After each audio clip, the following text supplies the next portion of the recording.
We can add more visual interest to our material by using a bump map. A bump map is a way of deviating the surface of the model. Now, it's not actually changing the shape of the model, it's just changing the way that the lighting and rendering works. I'll go into my current material here. Here's the logo material. And I've got my maps roll out, and you'll see there's a bump channel here. I'll click on the button that says None. I could add a procedural map here or a bitmap.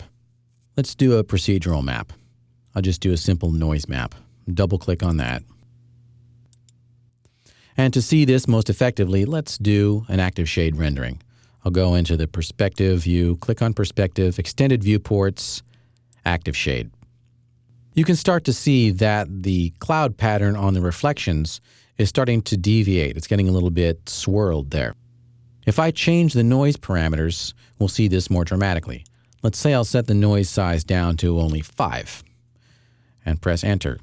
And now you can see very clearly that we're getting a bump effect on the surface of our logo.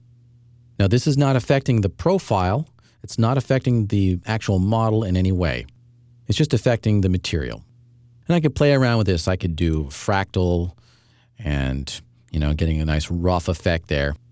But that might be too strong. And in fact, the default bump amount is usually too much.